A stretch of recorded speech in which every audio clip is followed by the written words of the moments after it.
Hello everyone, ট্রান্সলেশনের আরও একটি নতুন ক্লাসে সকলকে স্বাগত।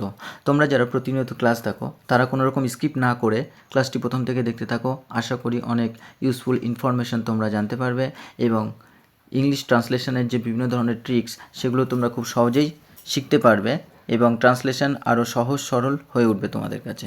তো চলো দেরি না করে আমরা শুরু করি। প্রথমে আমরা দেখতে পাবো যে আছে বৃষ্টি নামলো দেখছি, অর্থাৎ এখানে সেন্টেন্সটিতে বলতে চাইছে যে বৃষ্টি শুরু হচ্ছে সেটা আমি দেখছি। তো এখানে আই কিন্তু সাইলেন্ট আছে, তো সেই কারণে আমরা আইটিকে অর্থাৎ ব্যক্তিটিকে বা যেখানে সাবজেক্ট বোঝাচ্ছে অর্থাৎ সাবজেক্টটিকে যদি আমরা আই ধরে নিই তাহলে হবে যে আই অ্যাম সিইং, যেহেতু এটা বর্তমানে হচ্ছে বোঝাতে, তো আমরা প্রেজেন্ট কন্টিনিউয়াস টেন্স ব্যবহার করব, যার গঠন হচ্ছে সাবজেক্ট, তারপরে অ্যাম ইজ আর বসাই, দেন ভার্বের 1 নম্বর ফর্ম, দেন অবজেক্ট এবং আদার্স বসিয়ে দিই অর্থাৎ রিমেনিং। তো সেইভাবে আমরা যদি করি, তো I am seeing the rain is starting, অর্থাৎ আমি দেখছি কি বৃষ্টি শুরু হচ্ছে বা বৃষ্টি অর্থাৎ নামলো, একই ব্যাপার। তো সেইভাবে আমরা করেছি যে I am seeing the rain is starting, অর্থাৎ আমি দেখছি বৃষ্টি শুরু হচ্ছে। তো এখানে স্টার্টিং অর্থাৎ শুরু হওয়া, তো শুরু হওয়াটাকে কিন্তু আমরা বিগিনও বলতে পারি। বিগিন শুরু হওয়া, বা আমরা কিন্তু এটাকে কমেন্টসও বলতে পারি, কমেন্টস অর্থাৎ শুরু হওয়া। তো স্টার্টের সাথে সাথে আমরা বিগিন, কমেন্টস এই ওয়ার্ডগুলো জেনে নেব, কারণ আমি বরাবরই বলি যে যত যার ভোকাব স্ট্রং হবে সে কিন্তু ততই বেশি ট্রান্সলেশনে বেশি স্পিড বাড়বে তার। তো চলো আমরা পরের বাক্যটি লক্ষ্য করি। সৃষ্টিধর ছাতাটা খুঁজে নিয়ে আয়, না পেলে ভারী কষ্ট হবে।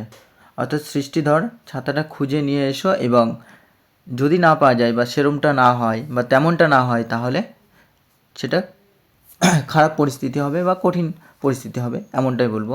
তো সৃষ্টিধর অর্থাৎ এখানে সৃষ্টিধরকে বলা হচ্ছে come back finding the umbrella, অর্থাৎ ফিরে আয় বা ফিরে এসো কি ছাতাটা খুঁজে নিয়ে।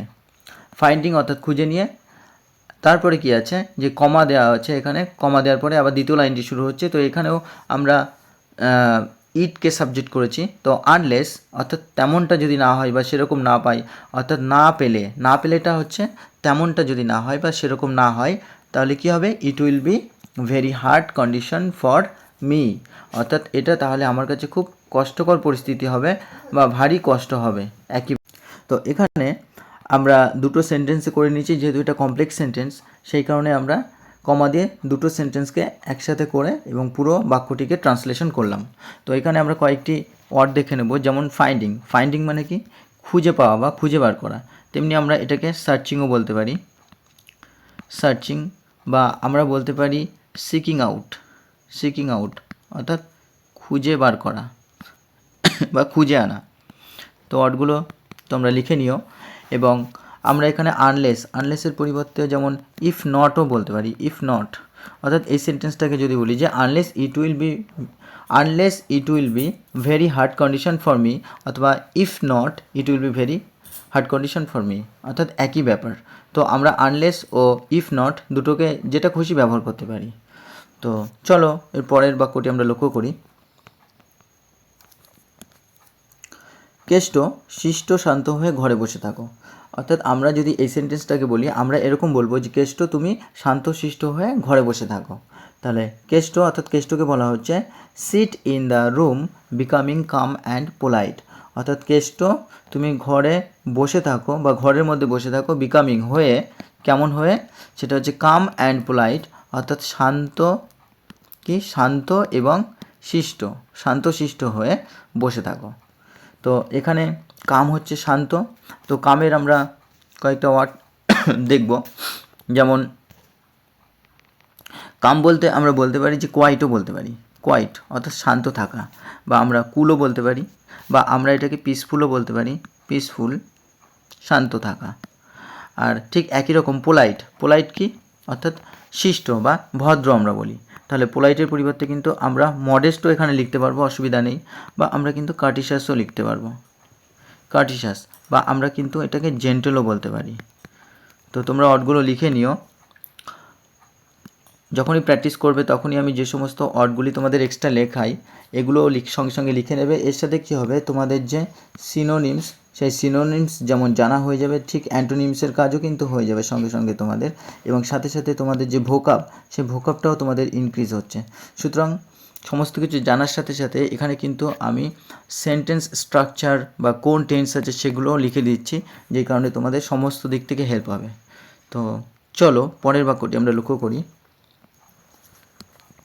দুষ্টুমি করো না, অর্থাৎ এখানে কিন্তু অর্ডার দেওয়া হচ্ছে। অর্ডার, কাউকে কিছু বারণ করা হয় বা কিছু ভাব দিয়ে যখন শুরু করা হয়, বিশেষ করে কাউকে কিছু বারণ করা হলে সেটা অর্ডার হয়। তো ডু নট বি মিসচিভিয়াস, তাহলে কি দুষ্টুমি করো না বা দুষ্টু হয়েও না, একই ব্যাপার। তো এখানে do not be mischievous, mischievous হচ্ছে কি দুষ্টু, তো মিসচিভিয়াসকে আমরা কি বলতে পারি যে evil, do not be evil, অর্থাৎ দুষ্টু হয়েও না, বা ডু নট বি নটি, অর্থাৎ দুষ্টু হয়েও না। তো তোমরা লিখে নিও। চলো পরের বাক্যটি লক্ষ্য করি। বৃষ্টিতে ভিজলে অসুখ করবে, তো এটা কিন্তু একটা কন্ডিশন বোঝাচ্ছে। কন্ডিশনটা কেমন, যদি তুমি বৃষ্টিতে ভেজো তাহলে কিন্তু অসুখ করবে, এমনটা না বলে সেটা সিম্পল বলা হচ্ছে বৃষ্টিতে ভিজলে অসুখ করবে। তো আমরা ঠিক সেইভাবে লিখব যে if you wait in the rain, যদি তুমি বৃষ্টিতে ভেজো, কমা, তো কমা মানে কি, আমরা বাংলাতে বলি যে তাহলেটাকে কিন্তু আমরা কমা দিয়ে বোঝাই ইংলিশে। তো if you wait in the rain you will be sick, তাহলে তুমি অসুস্থ হবে। তো এখানে আমরা কয়েকটি ওয়ার্ড দেখে নেবো, যেমন ওয়েট, ওয়েট মানে কি ভেজা, তো আমরা এটাকে কিন্তু সোক বলতে পারি, বা আমরা কিন্তু এটাকে ডাবেল বলতে পারি, অর্থাৎ ভিজে যাওয়া। তো একই সাথে সিককে আমরা কিন্তু ইল বলতে পারি, বা আমরা কিন্তু আনওয়েল বলতে পারি, বা আমরা কিন্তু ডিজিজডও বলতে পারি, ডিজিজড। তো সমস্ত ওয়ার্ডই তোমাদের জেনে রাখতে হবে, যখন যেটা কাজে লাগবে তখন সেটা দ্রুত ব্যবহার করবে। তো চলো পরের বাক্যটি দেখি। সঞ্জীবকে বলে দেবো তোমার জন্য মিষ্টি লজেন্স জুস এনে দেবে, অর্থাৎ এখানে ফিউচার টেন্স বোঝাচ্ছে। বলে দেবো, এনে দেবে, অর্থাৎ ভবিষ্যতে দেওয়া হবে। তাহলে কি, আই উইল টেল সঞ্জীব, আমি সঞ্জীবকে বলে দেবো to bring you some sweet lozenges juice, অর্থাৎ তোমাকে এনে দেবে কিছু মিষ্টি লজেন্স জুস।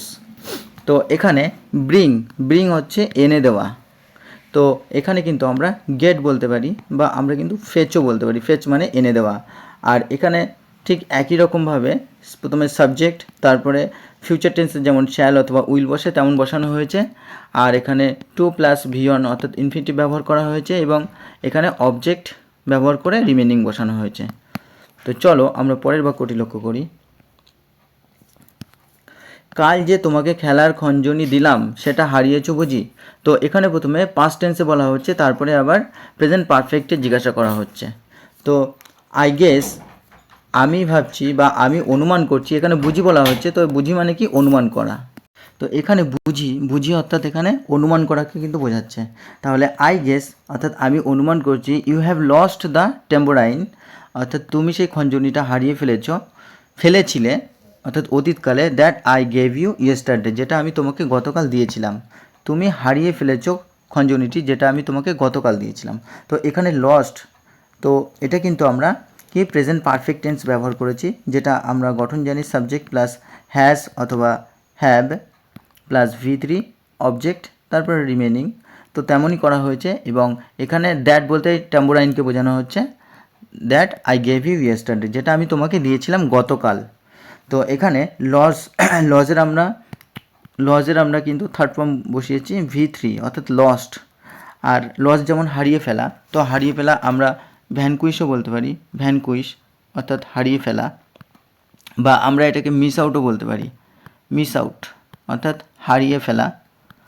তো আর এখানে গেস, আমরা গেসের অর্থ দেখব, এবং গেস কিন্তু আমরা সাপোজও বলতে পারি, সাপোজ অর্থাৎ আমি অনুমান করছি, বা সেন্স অনুমান করছি, বা অ্যাজিউম অনুমান করছি।